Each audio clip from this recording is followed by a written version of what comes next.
함께 나눌 말씀, 우리 로마서 8장 18절부터 25절입니다.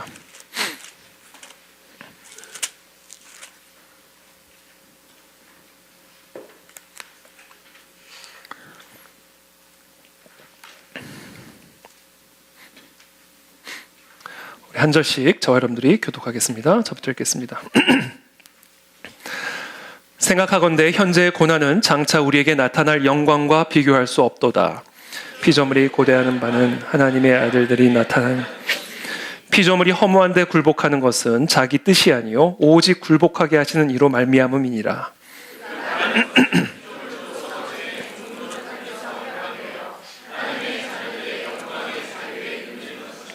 피조물이 다 이제까지 함께 탄식하며 함께 고통을 겪고 있는 것을 우리가 아느니라.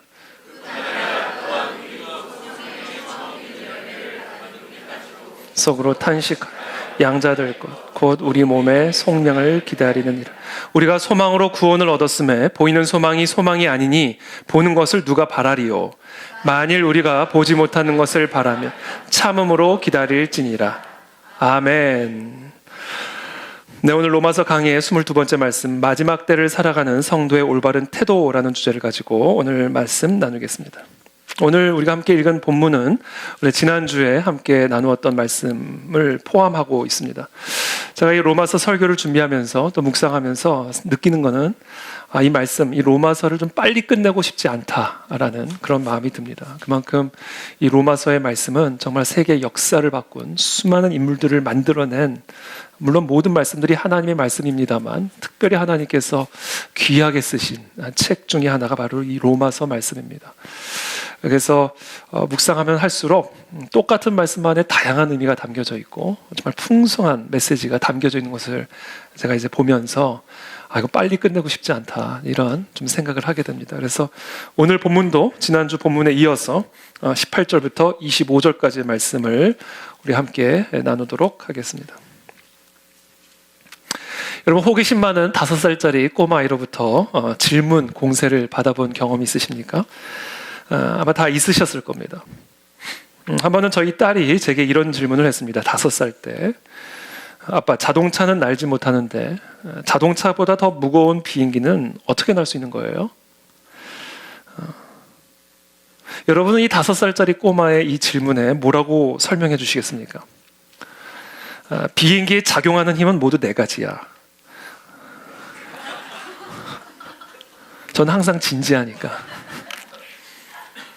물체를 아래에서 위로 끌어올리는 양력, 물체를 뒤로 당기는 항력, 물체를 앞으로 끌어내는 추력, 그리고 물체를 지상으로 당겨내는 중력. 그러니까 비행기가 하늘로 뜨게 하려면 양력을 중력보다 더 크게 만들어야 돼. 자동차는 날지 못하는데 비행기는 날 수 있는 이유는 바로 이 양력이라고 하는 힘 때문이야. 그리고 이 양력을 더 깊이 이해하기 위해서는 18세기 스위스의 수학자인 베르누이의 유체역학의 원리를 네가 이해를 해야 돼.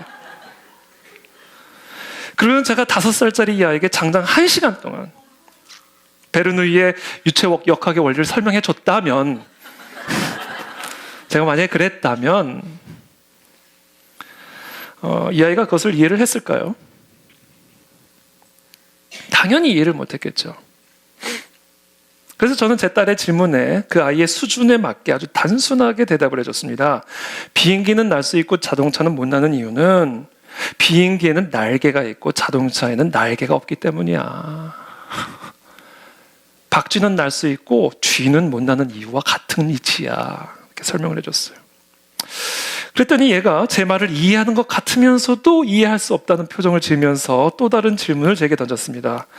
그러면 닭은 날개가 있는데 왜 못 날아? 그래서 제가 대답해줬어요. 닭 날개는 먹는 거야. 그건 비행용이 아니야. 식용이야. 그러니까 우리 야식으로 치킨이나 시켜 먹자. 닭 날개가 얼마나 맛있는지. 네가 닭 날개 다 먹어. 아빠가 닭다리는 다 먹을게. 그리고 제 딸아이의 끝없는 호기심을 치킨으로 달래주고 간신히 마무리를 지을 수가 있었습니다. 성경이란 책이 어떤 책인가?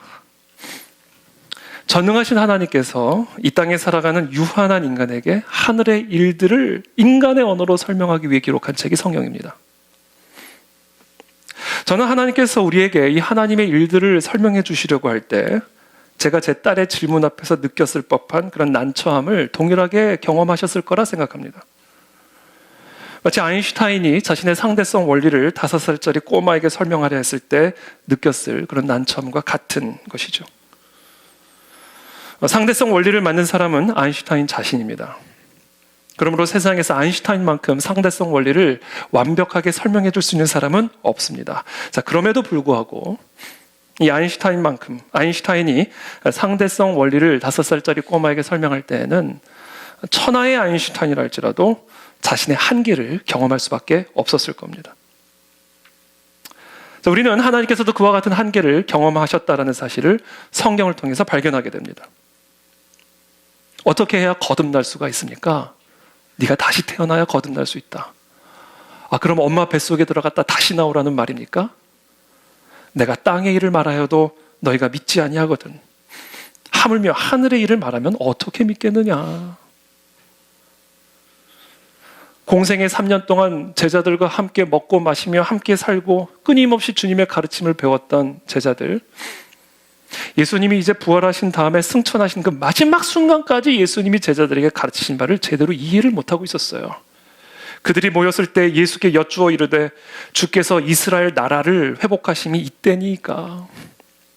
그 마지막 순간까지, 정말 예수님이 이 땅을 떠나시는 그 순간까지 제자들은 예수님의 그 가르침을 제대로 이해를 못하고 있었단 말이에요. 구약의 선지자를 통해 예언된 이스라엘의 회복이 예수님의 재림을 통해 완성될 하나님의 나라를 의미한다는 사실을 끝까지 이해를 하지 못하고 세속적인 이스라엘 국가의 회복에 끝까지 집착하고 있는 이 제자들의 모습을 바라보면서 예수님도 우리가 5살짜리 꼬마 앞에서 느꼈을 법한 그런 한계를 느끼셨을 거라 저는 생각합니다. 성경이 아무리 성령의 감동으로 쓰여진 책이라 하더라도 우주보다도 더 넓은 하나님의 말씀을 인간의 표현력으로 표현하는 데는 한계가 있을 수밖에 없고, 또 그 말씀을 이해하는 인간의 이해력에도 한계가 있을 수밖에 없습니다. 그래서 사도 바울도 이렇게 고백합니다. 우리가 지금은 거울로 보는 것 같이 희미하나 그때에는 얼굴과 얼굴을 대하여 볼 것이요 지금은 내가 부분적으로 아나 그때에는 주께서 나를 아신 것 같이 내가 온전히 알리라. 비록 우리 손안에 이 성령의 감동으로 기록된 이 하나님의 말씀이 쥐어져 있다 할지라도 우리는 지금 이 말씀 안에 담겨진 모든 내용을 정확하게 이해할 수가 없습니다. 설령 모든 것을 다 이해한다 할지라도 성경 안에 담겨진 내용보다 천국에 가서 보고 알게 될 내용들이 훨씬 더 많을 겁니다. 그래서 우리가 성경을 대할 때 어떤 태도를 가지고 대해야 하냐면 이 성경에 대한 서로 다른 관점과 해석의 차이를 존중하는 태도를 가지고 접근을 해야 됩니다. 왜냐하면 우주보다도 더 크신 하나님의 말씀을 이 유한한 인간이 이해하려고 할 때에는 사람들마다 관점의 차이, 해석의 차이가 존재할 수밖에 없기 때문에 그렇습니다. 마치 소경이 똑같은 코끼리를 만지면서도 서로 다른 관점과 해석을 내놓는 것과 마찬가지입니다. 우리는 코끼리라고 하는 진리를 부분적으로 더듬고 있는 소경과 같은 존재들입니다. 천국에 가야 비로소 진리의 전체적인 모습을 제대로 볼 수 있을 겁니다. 그러므로 그때까지는 내가 보고 있고 또 내가 알고 있는 진리가 진리의 전체가 아니라 부분적인 진리라는 사실을 겸손하게 인정하고 이 성경을 해석하는 관점의 차이를 열린 마음으로 존중해주는 태도가 필요합니다. 그래서 우리는 성경을 이해하고 해석할 때 성 어거스틴이 우리에게 가르쳐준 삶의 원리를 적용할 필요가 있습니다. 본질적인 것에는 일치를, 비본질적인 것에는 자유를, 그리고 모든 것에는 사랑을. 오늘날 정통교회 안에서 가장 큰 해석학적 차이를 보이는 분야는 바로 성경적 종말론에 관한 것입니다. 사실 종말론에 관한 논쟁은 예수님의 초림 때부터 지금까지 언제나 신학적 논쟁의 중심에 서 있었습니다. 자, 그 이유 중에 하나는 성경의 종말론적 가르침이 대부분 상징과 비유로 기록되어 있기 때문에 그렇습니다. 그러다 보니 하나님께서 상징으로 말씀하신 것을 문자적으로 해석하는 오류를 범하는 경우도 있고, 반대로 문자적으로 해석해야 할 말씀을 상징적으로 해석해서 성경적인 종말에 대한 가르침을 왜곡하는 경우들도 있습니다. 자, 성경적 종말론을 둘러싼 논쟁의 핵심 주제는 크게 세 가지입니다. 천년왕국, 휴거, 그리고 현대 이스라엘 국가에 관한 해석입니다. 우리 안에도 이 주제와 관련하여 서로 다른 관점과 해석의 차이가 존재한다고 저는 알고 있습니다. 그러나 저는 오늘 이 주제에 대해 우리들이 갖고 있는 불일치의 웅덩이를 더 깊게 파고 들어가는 대신에 성경이 마지막 때와 종말에 관하여 우리 모두가 정확히 알아들을 수 있는 방식으로, 그리고 분명하게 반복적으로 가르쳐주고 있는 그 가르침에 집중하기를 원합니다. 우리 앞에 놓여있는 성경적으로 확실한 것들과 또 그것들이 가져오게 될 실질적인 결과들에 집중을 하고, 그와 같은 종말론적인 가르침을 기초로 우리가 지금 어떻게 살아가야 할 것인지에 대해 우리의 모든 관심과 정신을 집중하기를 원하는 겁니다.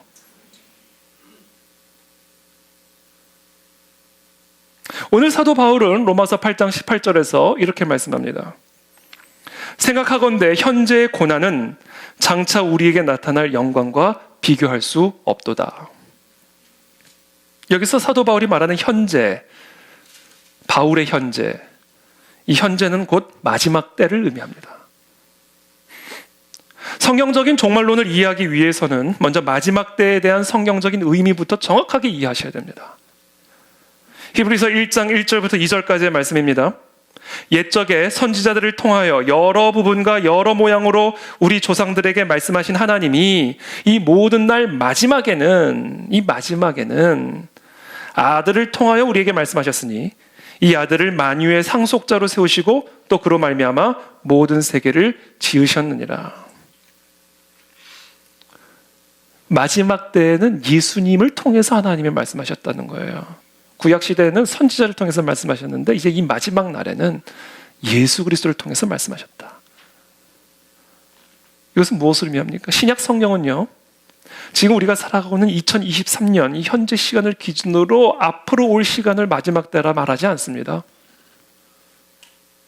마지막 때는요, 지금으로부터 2023년 전 예수님의 초림부터가 마지막 때입니다. 지난 2023년 동안을 살았던 모든 사람들이 다 마지막 때를 살았던 사람들이에요.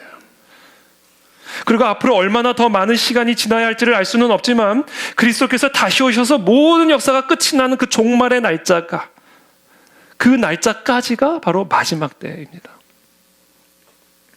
그런 의미에서 우리만 지금 마지막 때 살고 있는 거 아닙니다. 사도 바울도 마지막 때를 살았습니다. 사도 바울이 본문에서 말씀하고 있는 현재의 고난은 바로 마지막 때의 고난을 의미하는 겁니다. 어거스틴도 마틴 루터도 다 우리와 같은 마지막 때를 살았던 사람들입니다. 21세기 코로나만 마지막 때의 표적이 아닙니다. 14세기 흑사병도 마지막 때의 표적이었습니다. 마틴 루터는 당시 회교도였던 터키 사람들과의 전쟁을 아마겟돈의 전쟁으로 생각을 하고 자신의 생애 동안에 예수님이 재림하실 것을 확신했던 사람입니다. 로마교회 성도들에게 로마의 네로 황제는 그리스도의 재림이 임박했음을 보여주는 강력한 표적이었어요. 마지막 때 로마교회 성도들이 당해야만 했던 고난은 지금 2023년을 살아가는 우리들이 당해야만 하는 고난과 질적으로 보나 강도로 보나 조금도 다를 게 없어요. 아니, 오히려 상대적으로 우리는 지금 너무나 안락한 마지막 때를 살아가고 있는 겁니다. 자, 마지막 때는 언제입니까? 예수님의 초림부터 재림 때까지가 마지막 때입니다. 자, 그렇다면 장차, 이 장차는 어느 때입니까? 생각하건대 현재의 고난은 장차 우리에게 나타날 영광과 비교할 수 없도다. 이 장차는 이 세상의 끝날, 종말의 날을 의미합니다. 즉 그리스도의 재림과 함께 마지막 때가 끝나는 마지막 때의 마지막 날, 그 종말의 날, 그게 장차예요. 그러므로 장차 우리에게 나타날 영광이라는 것은요, 이 세상의 끝날, 마지막 때의 마지막 날인 그 종말의 날 끝까지 믿음을 지킨 성도들에게 나타날 영광을 의미하는 겁니다. 그러므로 지금 사도 바울은 현재, 즉 이 마지막 때에 자신들의 믿음을 지키기 위해 믿음의 고난을 당하고 있는 로마 교회 성도들에게 장차, 즉 종말의 날에 그들에게 나타날 영광을 지금 상기시키면서 현재의 고난을 끝까지 견뎌내도록 격려하고 있는 거예요. 바꿔 말해서 우리 그리스도인들이 이 마지막 때에 우리의 믿음을 지키기 위해 당해야만 하는 고난을 끝까지 견뎌내기 위한 비결, 그것을 지금 로마 교회 성도들과 우리들에게 가르쳐주고 있는 겁니다. 그 비결은 무언가? 장차 우리에게 나타날 그 영광, 그 영광에 집중하면서 현재 고난을 견뎌내라는 겁니다. 종말의 날에 하나님의 자녀로 입증된 모든 성도들에게 나타날 그 영광을 바라보면 지금 너희가 통과하고 있는 고난은 아무것도 아니다라는 사실, 찰나에 불과한 사실을 너희들이 알게 될 것이다. 거기서부터 이 마지막 때 성도들이 믿음으로 말미암아 당해야만 하는 그 고난을 끝까지 견뎌낼 수 있는 비결이다라는 것을 지금 이 사도 바울이 로마 교회 성도들에게 가르쳐주고 있는 겁니다. 자, 그렇다면 이 마지막 때의 마지막 날, 종말의 날에 우리에게 나타날 영광이라는 것은 도대체 어떤 것일까? 지금 현재 우리가 당하는 이 믿음의 고난을 끝까지 지켜내기 위해서 우리가 바라봐야 할 그 영광, 그 영광은 어떤 영광일까? 저는 오늘 세 가지를 여러분들과 함께 나누기를 원하고 앞으로 평생 그 영광을 바라보면서 현재를 달려가시기를 축복합니다. 첫 번째, 종말의 날에 우리에게 나타날 영광. 첫 번째, 예수 그리스도의 재림입니다. 종말은 그리스도의 재림과 함께 이 세상 역사 가운데 임하게 될 겁니다. 성경은 너무나 분명하고 선명하게 그리고 반복적으로 그리스도의 재림을 우리에게 가르쳐주고 계십니다. 자, 그럼에도 불구하고 예수님은 자신의 재림과 관련하여 상세하게 설명해 주시는 것은 삼가하셨습니다. 무화과 나무의 비유를 배우라. 그 가지가 연하여 지고 잎사귀를 내면 여름이 가까운 줄을 아나니 이와 같이 너희도 이 모든 일을 보거든 인자가 가까이 곧 문 앞에 이른 줄을 알라. 내가 진실로 너희에게 말하노니 이 세대가 지나가기 전에 이 일이 다 일어나리라. 천지는 없어질지언정 내 말은 없어지지 아니하리라. 그러나 그 날과 그 때는 아무도 모르나니 하늘의 천사들도 아들도 모르고 오직 아버지만 아시느니라. 예수님은 왜 예수님의 재림에 대해서는 그렇게 확실하게 말씀하시면서도 정작 그 날과 그 때에 대해서는 아무도 모를 거라고 말씀하셨을까? 본인도 모르신다고 그러셨어요. 근데 알고 있는 사람들이 너무 많아요, 요새.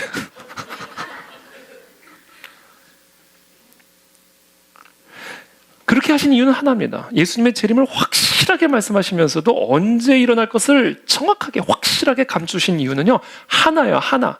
다른 이유가 있는 게 아니라 하나의 이유가 있어요. 그게 뭔지 아세요? 그 예수님의 재림의 때에 대해서 끊임없이 파괴하기 위함이 아니라 우리로 하여금 항상 깨어있게 하기 위함입니다. 언제 올지 모르도록. 그러나 반드시 온다. 그러니까 항상 깨어있어야 된다. 이거예요.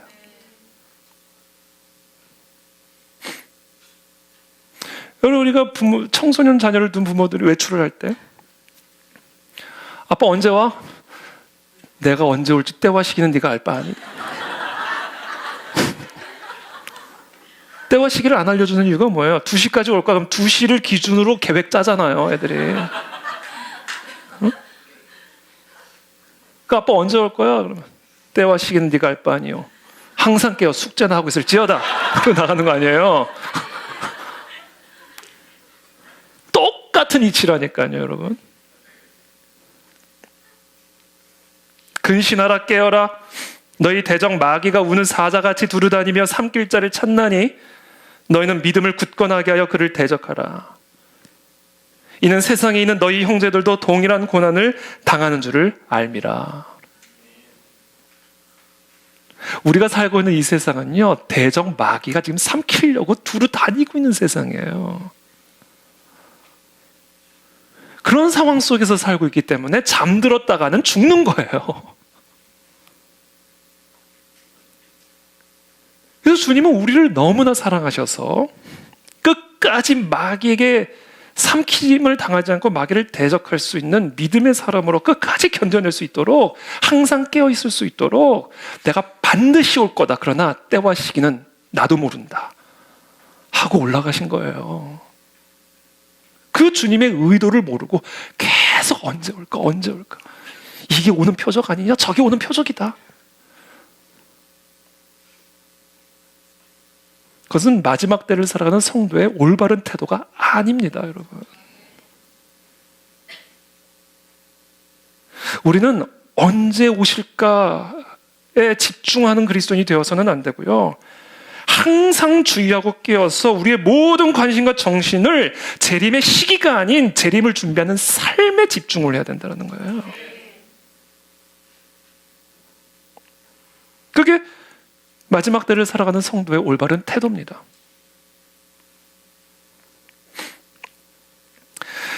두 번째, 마지막 때를 살아가는 성도의 올바른 태도. 우리가 이 마지막 때, 마지막 날, 종말의 날에 장차 나타나게 될 영광의 두 번째 모습은 바로 죽은 자들이 다 부활하게 될 겁니다. 성경은 너무나 분명하고 선명하게, 그리고 반복적으로 그리스도의 재림과 함께 이 땅에서 살다 죽었던 모든 사람들이 다시 살아나 부활하게 될 것을 분명하게 말씀하십니다. 그들의 종교가 무엇이었든지, 그들이 어떻게 죽었든지, 어디서 죽었든지, 죽는 동안 혹은 죽은 이후 그들의 육체에 어떤 일이 있었든지 아무런 상관이 없어요. 그 사람들의 유해가 불길 속에서 또는 바닷물 속에서 사라졌다 하더라도 아무런 상관이 없습니다. 모든 죽은 인간들은 예수님의 재림과 함께 다 살아 부활할 겁니다. 그리스도인뿐 아니라 비그리스도인들도.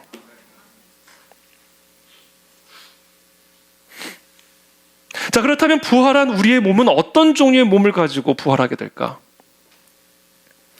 사람들은 또 말씀하지 않은 것을 계속 상상을 해요. 부활하는 게 중요한 거지. 어떤 몸으로 부활할까? 몇 살로 부활할까?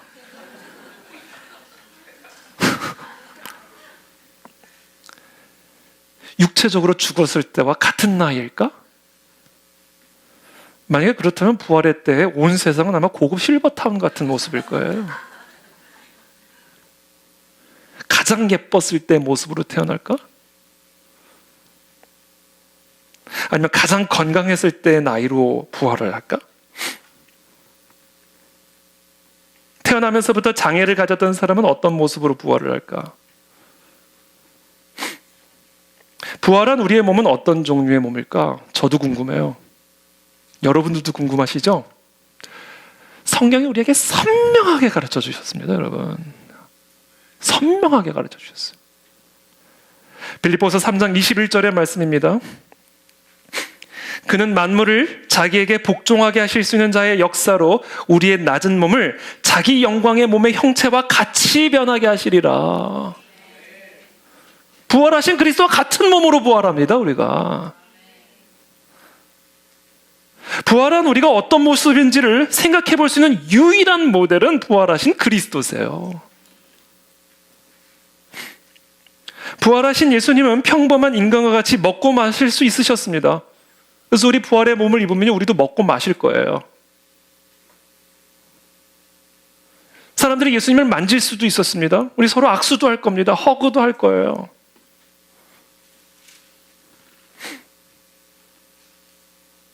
그러나 동시에 그분은, 부활하신 예수님의 인간과는 본질적으로 다르셨어요. 나타났다가 갑자기 사라지시기도 하고 문과 벽을 통과하며 다니시기도 하셨습니다.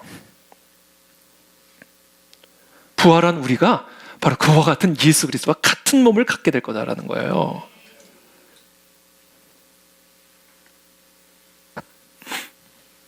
이걸 우리가 어떻게 이해해요? 가봐야 하는 거지, 이거는. 그러니까 설명할 수가 없으니까 보여주신 거예요. 그렇게 될 거다. 너무 선명하게 보여주셨어요. 그러므로 우리는 이 마지막 때를 어떻게 살아가야 할 것인가? 죽음을 두려워하지 말고 살아야 됩니다, 여러분. 죽음을 두려워하며 살면 안 돼요. 죽음을 두려워하지 말고 세상을 이긴 자로 살아야 됩니다. 이게 마지막 때를 살아가는 성도의 올바른 태도예요. 왜? 장차 우리에게 나타날 영광은 부활하신 예수 그리스도의 몸으로 나타나는 영광일 것이기 때문에. 몸은 죽여도 영혼은 능히 죽이지 못하는 자들을 두려워하지 말고 오직 몸과 영혼을 능히 지옥에 멸하실 수 있는 이를 두려워하라. 너희를 위협하는 세상을 두려워하지 말고 장차 너에게 나타날 그 부활의 영광을 바라보며 하나님만 두려워하는 세상을 이기는 삶을 살아야 된다.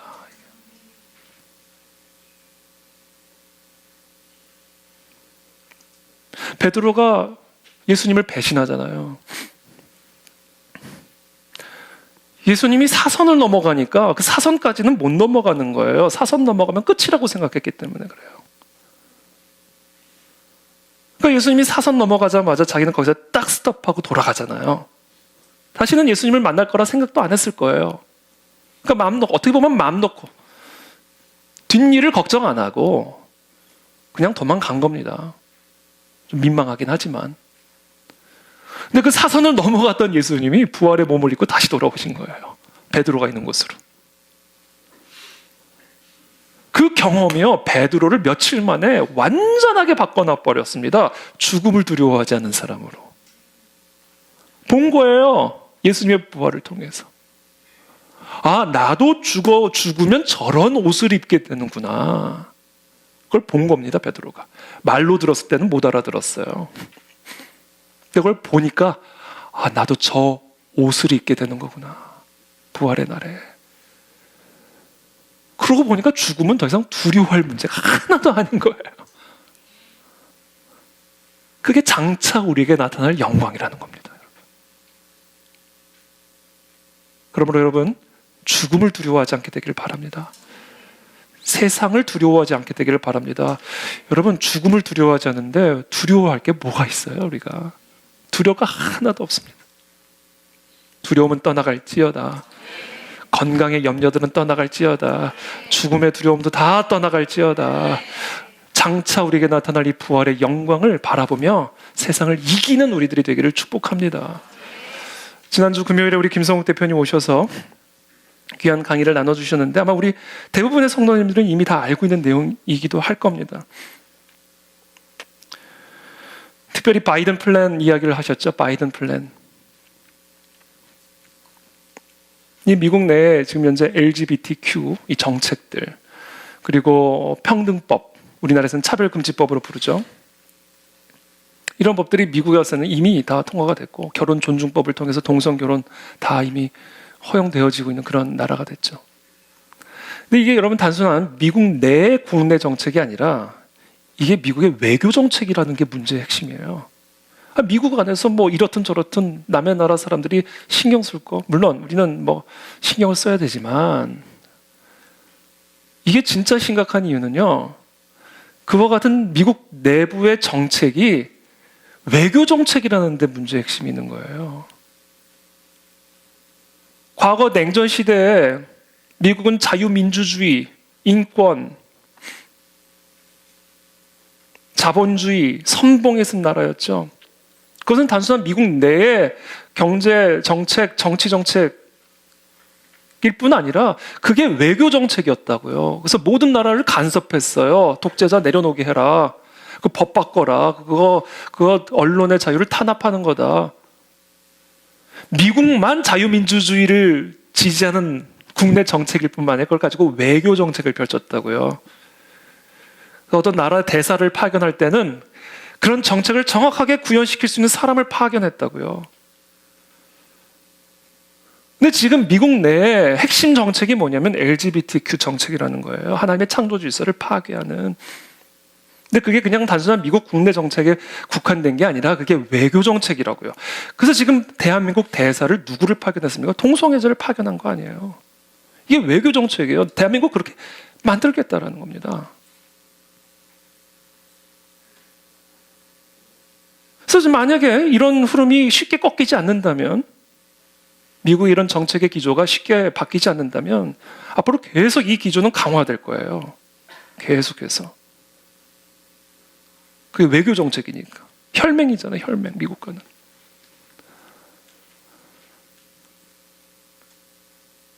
지금은 조금 우리가 지키고 있는지는 모르지만 앞으로 3년 후, 4년 후, 5년 후 지금 정권 바뀌고 국회 계속해서 장악하고 있고, 그럼 이거 언제 통과될지 모르는 거예요. 만약에 통과되면요, 이거 차별금지법 통과되면요, 진짜 여러분들은 이제 감옥 갈 것을 각오하고 신앙생활을 해야 됩니다. 감옥 갈 거 각오하고 전도해야 되는 거예요. 여러분들의 직장에서 전도하는 것은 꿈도 꾸지 마세요.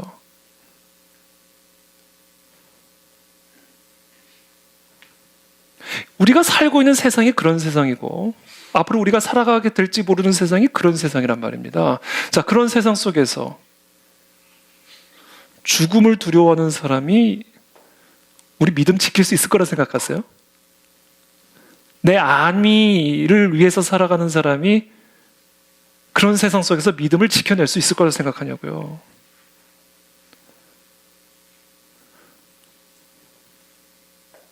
그런 세상 속에서요, 죽음을 두려워하는 교회는, 죽음을 두려워하는 성도들은요, 믿음 끝까지 못 지킵니다. 그래서 우리가 진짜 교회가 되고 진짜 성도가 돼야 된다는 말이에요. 그래야 통일도 이루어질 수가 있는 겁니다, 여러분. 오늘 우리 모두는, 우리 가나질교회 성도를 비롯한 이 땅의 모든 성도들은 이 부활 신앙으로 무장이 돼야 돼요. 장차 우리에게 나타날 영광을 바라보면서 지금 나를 가두든지 찌르든지 괴롭히든지 그거 신경 쓰지 말고 그냥 우리에게 나타날 영광 보고 그냥 달려나가야 되는 거예요, 우리는. 그와 같은 믿음을 우리에게 허락하여 주시옵소서. 그것을 지금 사도 바울이 로마 교회 성도들에게 가르쳐주고 있는 거예요. 지금 너희들을 향한 핍박, 어떤 핍박인지 내가 너무 잘 안다. 아니, 사람에게 기름을 발라가지고 로마 네로 황제 궁전 밝히는 등불로 썼다니까요. 불 붙여가지고. 그런 로마 교회 성도들에게 말하고 있는 거예요. 장차 우리에게 나타날 영광을 바라보며 현재의 고난을 이겨내야 된다. 그것만이 힘이다. 그것만이. 여러분 꼭 기억하십시오. 그것을 바라보는 것만이 우리의 힘이에요. 거기에 우리의 시선이 집중되어 있지 않으면 다 쓸려가게 되어 있습니다. 이 마지막 때는. 그래서 사도 베드로가 근신하라, 주의하라, 깨어라. 우는 사자와 같이 마귀가 너희를 삼키려고 다니고 있으니 끝까지 믿음으로 대적하라. 너희 모든 형제들이 다 동일한 고난을 당하고 있다.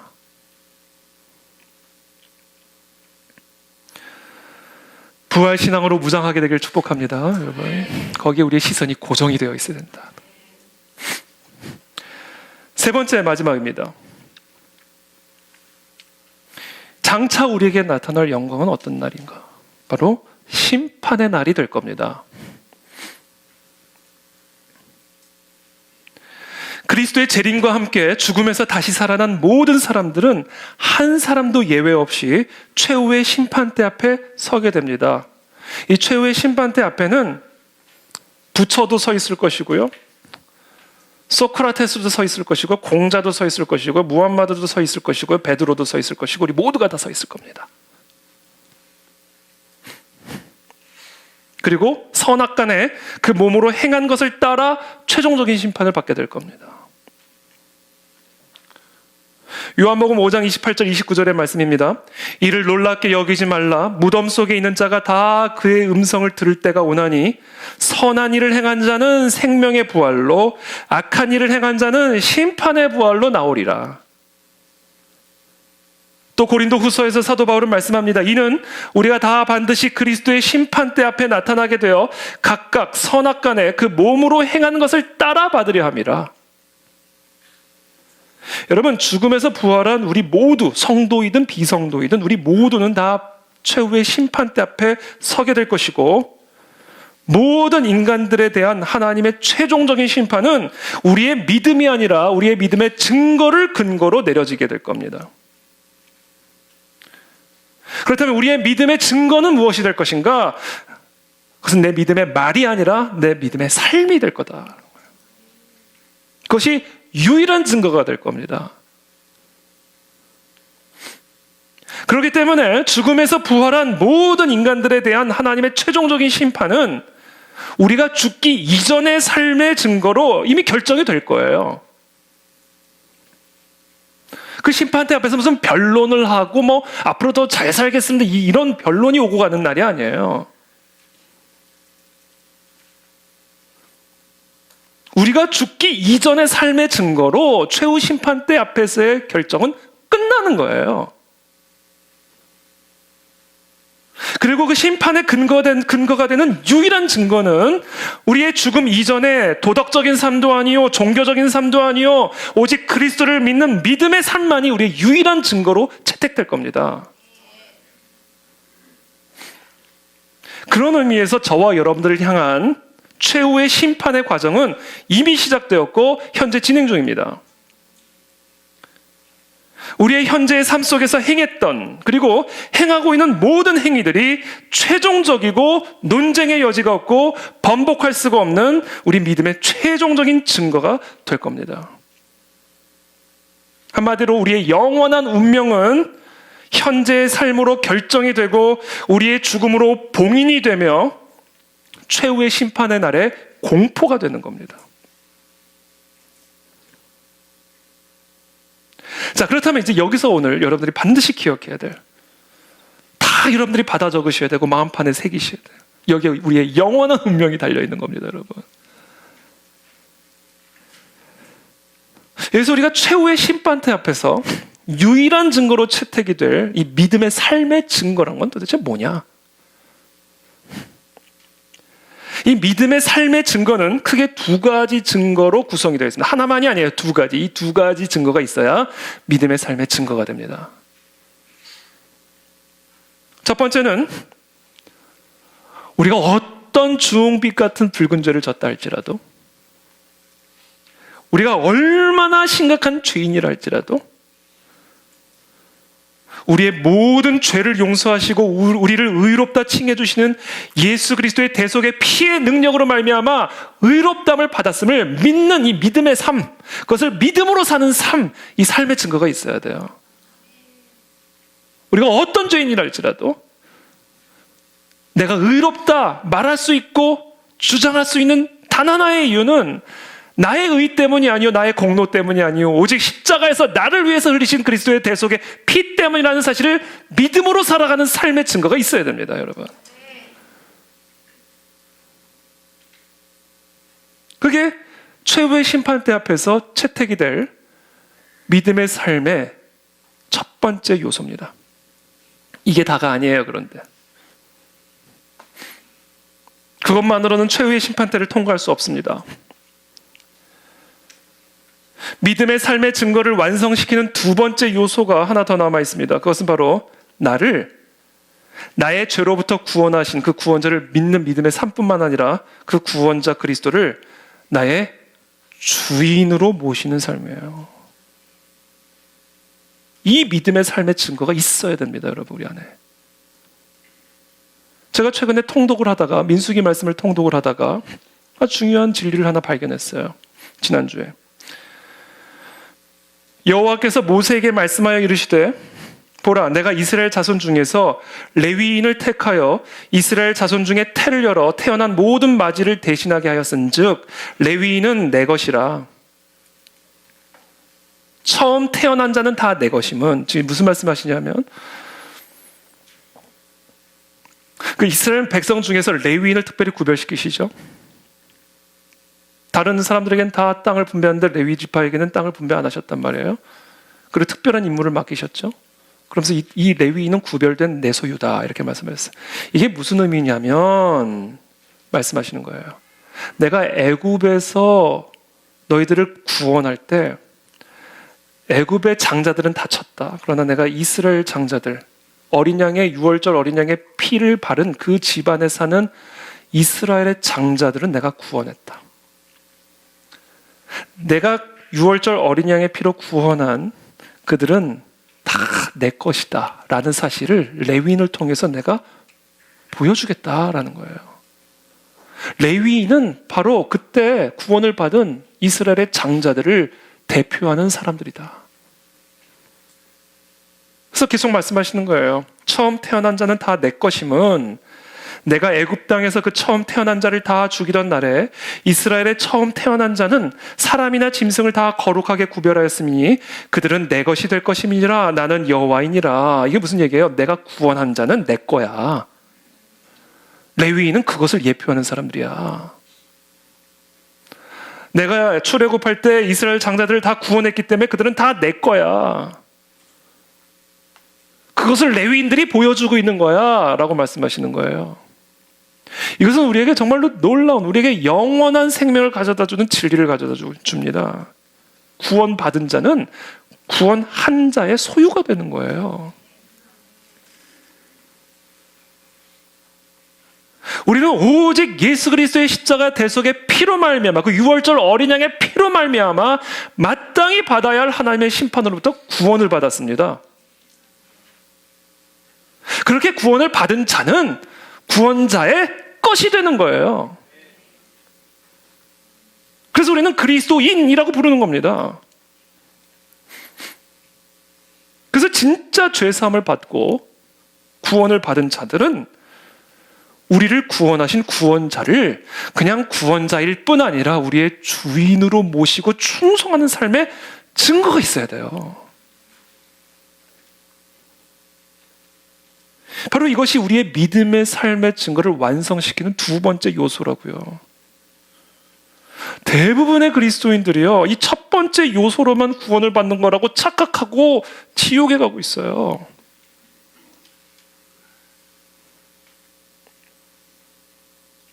그리스도를 나의 구원자로 믿으십니까, 여러분? 그리스도를 나의 구원자로 믿는 삶은요, 그리스도를 나의 주인으로 믿는 삶이에요. 이 두 가지가 다 충족이 되어야 최후의 심판 때를 통과할 수가 있는 겁니다. 그래서 주님이 주여 주여 하는 자마다 다 천국에 들어갈 것이 아니요 주의 뜻대로 행하는 자라야 들어갈 것이다. 나를 구원자로 믿는 사람은 천국에 들어가는 것이 아니다. 나를 구원자로 믿는다면 나를 주인으로 섬기고 주의 뜻대로 행하는 삶의 증거가 있어야 된다. 그 자만이 최후의 심판 때를 통과한다라고 말씀하시는 겁니다. 그러므로 그리스도를 우리의 구원자로 믿는 사람들은 이 마지막 때 어떻게 살아갈 것인가? 그리스도를 나의 삶의 유일한 주인으로 모시고 나의 유일한 주권자로 모시고 살아가야 됩니다. 그와 같은 삶의 증거를 보여드려야 돼요. 그것을 위해서 우리는 가장 먼저 무엇을 해야 될까? 범사에 주의 뜻을 아는 일을 여러분들의 삶의 최우선 순위에 두셔야 됩니다. 주의 뜻을 알아야 돼요. 여러분의 뜻이 아니에요, 여러분. 모든 상황 속에서 기쁜 일이든 슬픈 일이든 좋은 일이든 나쁜 일이든 감사한 일이든 짜증나는 일이든 모든 상황에서 우리의 주인이 되시는 주의 뜻을 아는 일에 여러분들의 전심전력을 쏟아 부으셔야 됩니다. 그게 믿음의 삶의 증거예요.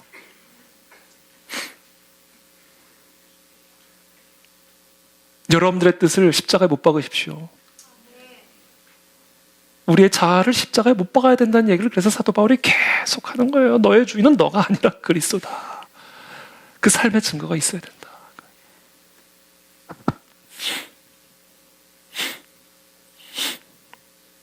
그래서 여러분, 저와 여러분들은요, 우리 삶을 내 마음대로 살 자유가 없어요. 우리는 주님의 것이기 때문에.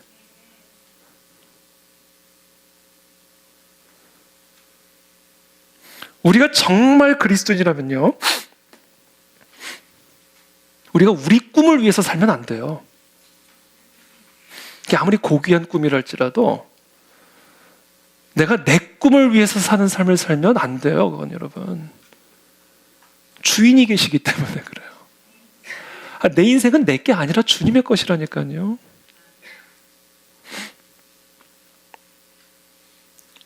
우리는 그리스도의 꿈을 위해서 살아가야 됩니다. 나를 위한 삶이 아니라, 나의 만족을 위한 삶이 아니라 오직 우리의 주인이 되시는 그리스도를 위한 삶, 그리스도의 만족을 위한 삶, 그리스도의 꿈을 위한 삶을 살아가야 돼요. 그래서 오늘 저와 여러분들은 다 내 꿈을 쓰레기통에 넣어야 돼요. 그거 버려야 우리 천국 갑니다, 여러분. 내 만족을 위하는 삶 다 쓰레기통에 다 갖다 버려야 돼요. 그리스도의 만족을 위해 사는 삶으로 나아가야 됩니다. 여러분, 그게 믿음의 삶의 증거예요. 그거 안 되면 최후의 심판 때 통과 못 합니다. 그런데 제가 여기서 여러분들에게 분명하게 하나 보장할 수 있는 건 하나 있어요. 여러분을 위한 그리스도의 꿈이 여러분들을 가장 만족시키는 꿈이 될 겁니다, 여러분. 제가 이거 하나는 보장합니다. 여러분들의 꿈이 얼마나 대단하고 여러분들의 만족이 얼마나 대단한 만족일지 모르겠지만 그거 다 쓰레기통에 갖다 버리고 우리의 주인 되시는 그 그리스도의 꿈이 내 꿈이 되고 그 그리스도의 만족이 내 만족이 되면요, 여러분들이 가장 만족된 삶을 살 거예요. 제가 이거 보장을 할 수가 있습니다. 그러니까 아끼지 말고 갖다 버리세요. 사도 바울이 그걸 배설물이라고 하잖아요. 배설물. 장차 우리에게 나타날 그 영광을 보면요, 그 놀라운 영광을 빼앗으려고 하는 내 만족, 내 기쁨, 내 꿈, 이거는 쓰레기 배설물로도 표현이 아까워요. 이거는.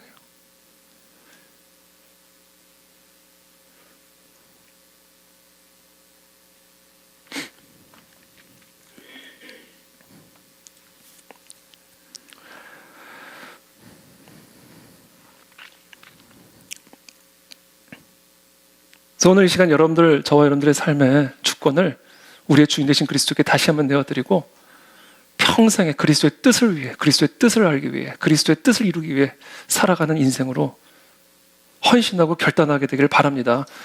그래야 최후의 심판 때 통과합니다, 여러분.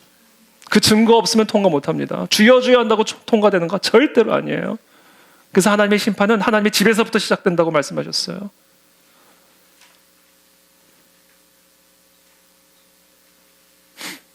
자, 그렇다면 최후의 심판대 앞에서 하나님의 자녀들로 최종적으로 인정을 받은 사람들은 이제 어떻게 되는가? 어디로 가는가? 대부분의 사람들은 천국에서 영원토록 살게 될 거라고 생각합니다. 그러나 성경은 천국이 우리의 최종 목적지가 아니라고 말씀하십니다. 만일 당신이 오늘 밤에 죽게 된다면 천국에 갈 확신이 있습니까? 라고 질문을 받는다면 우리는 이렇게 대답해야 됩니다. 네, 그렇습니다. 하지만 거기 머물러 있지는 않을 겁니다. 라고 대답하셔야 돼요. 이게 성경의 가르침이에요.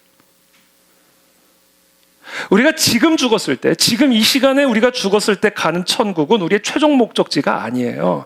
우리가 지금 죽으면 가는 천국은 그리스도의 재림과 몸의 부활, 그리고 최후의 심판이 벌어질 때까지, 즉 종말의 날이 올 때까지, 장차 그 놀라운 영광이 나타날 때까지 안식하며 기다리는 환승 라운지예요.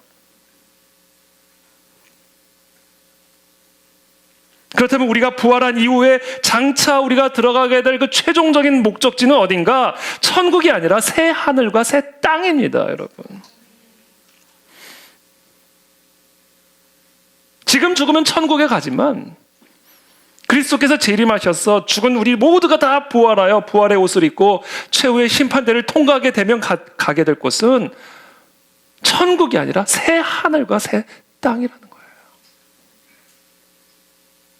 천국에 있던 사람들이 다 새 하늘과 새 땅에서 살게 될 겁니다.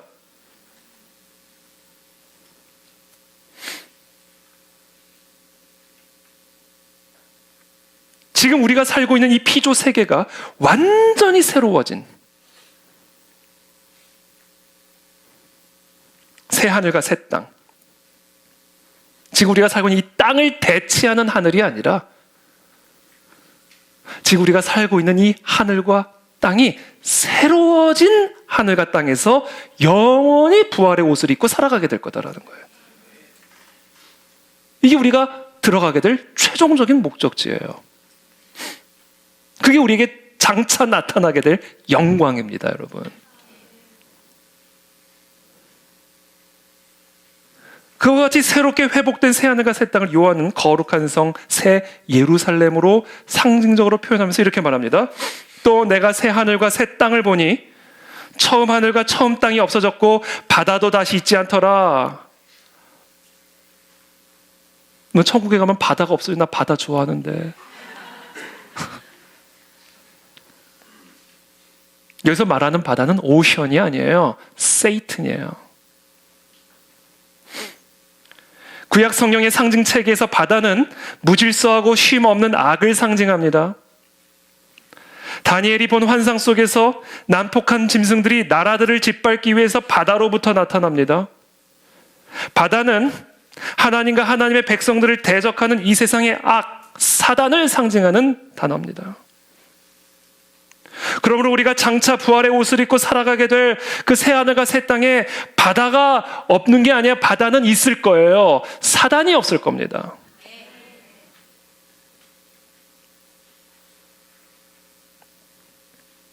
우리는 사단과 악이 사라진 바다에서 놀 거예요. 사단과 악이 사라진 하늘 아래에서 살게 될 겁니다. 바로 이것이 그리스도의 재림과 죽은 자의 부활, 그리고 최후의 심판 때를 거친 하나님의 자녀들이 장차 누리게 될 영광입니다, 여러분. 그 영광을 바라보면서 지금 우리가 통과하고 있는 이 찰나와 같은 현재의 고난을 옆으로 보지도 말고 통과하라는 거예요. 죽음을 두려워 말고. 그것을 오늘 본문에서 사도 바울이 설명합니다. 18절부터. 생각하건대 현재의 고난은 장차 우리에게 나타날 영광과 비교할 수 없도다. 피조물이 고대하는 바는 하나님의 아들들이 나타나는 것이니 그리스도의 재림과 함께 부활의 옷을 입고 믿음의 삶의 증거로 최후의 심판대를 통과하여 하나님의 자녀들로 입증된 하나님의 아들들, 하나님의 자녀들이 나타나는 것이니 즉 종말을 기다리고 있다는 얘기예요. 피조물이 허무한데 굴복하는 것은 자기 뜻이 아니요 오직 굴복하게 하시는 이로 말미암음이니라.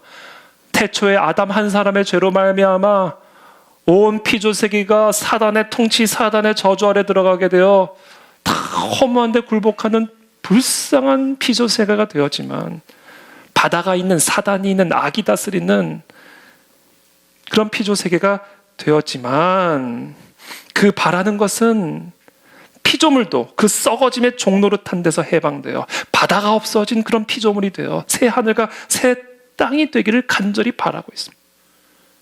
하나님의 자녀들의 영광의 자유에 이르는 것이니라. 그것을 피조 세계도 바라고 있다. 바다가 사라진 사단과 악의 통치가 완전히 사라진 새 하늘과 새 땅을 피조 세계도 기다리고 있다. 피조물이 다 이제까지 함께 탄식하며 함께 고통을 겪고 있는 것을 우리가 아느니라. 피조물뿐이 아니라 우리도 다 지금 현재의 고난을 통과하고 있는 것을 우리가 다 아느니라. 그뿐 아니라 또 우리 곧 성령의 처음 익은 열매를 받은 우리까지도 속으로 탄식하여 양자될 것 곧 우리 몸의 속량을 기다리느니라. 그러니까 피조물이나 우리들이나 다 지금 종말을 기다리고 있다. 장차 나타나게 될 그 종말의 영광. 그래서 우리 모두가 다 간절하게 고대하고 있다. 간절하게 목이 빠져라. 그 자세로 우리가 살아가야 된다는 거예요. 우리가 소망으로 구원을 얻었음에 우리가 얻은 구원이라는 것은, 우리가 받은 구원이라고 하는 것은 바로 이 장차 우리에게 나타날 영광의 소망이다라는 거예요. 우리는 지금 그 구원의 깊이와 넓이를 아직 제대로 경험하지 못하고 있다는 거예요. 우리가 받은 구원의 깊이와 너비는 장차 우리에게 나타날 그 영광을 통해서 온전하게 누리게 될 거다라는 겁니다. 그러니까 우리가 받은 구원은 엄밀하게 말하면 소망이에요. 소망을 받은 거예요. 우리가 소망으로 구원을 얻었음에 보이는 소망이 소망이 아니니 보는 것을 누가 바라리요? 만일 우리가 보지 못하는 것을 바라면, 정말 장차 우리에게 나타날 그 영광을 정말로 너희가 믿는다면, 그러면 현재 고난을 참음으로 기다려라, 이거예요. 이 사실이 우리에게 말할 수 없는 위로와 소망을 가져다주는 진리입니다. 말씀을 맺겠습니다. 비록 우리가 이 세상에서 우리의 믿음으로 인해서 고난을 당하지만, 믿음이 고난이에요. 믿음 생활은 고난 생활입니다. 그러나 장차 우리가 당하고 있는 고난은 장차 우리가 얻게 될 영광과는 비교할 수가 없습니다. 그럼 우리는 그 사실에, 그 영광에 우리의 모든 관심과 정신을 집중해야 합니다. 거기서부터 현재 고난을 이겨낼 수 있는 힘과 소망을 충만하게 얻어 누릴 수가 있게 된다는 거예요. 그러므로 저는 이 시간 축복합니다. 언제 주님이 오실지, 이런 엉뚱한 종말론적인, 소위 말하는 종말론적 예언 전문가들의 속삭임에 현혹당하지 마십시오. 성령께서, 그리스도께서 우리에게 마지막 때를 살아가는 우리들에게 주시는 메시지는 하나입니다. 장차 우리에게 나타날 그 영광을 바라보며 현재 고난을 참고 견뎌내라. 이게 다예요, 여러분. 이게 본질입니다. 그래서 우리 모든 그 안에 진리의 성도들이 바로 이 본질에 일치하게 되기를 바라고, 그래서 마지막 때를 이기는 진짜 성도, 진짜 교회가 되기를 예수님의 이름으로 축복합니다.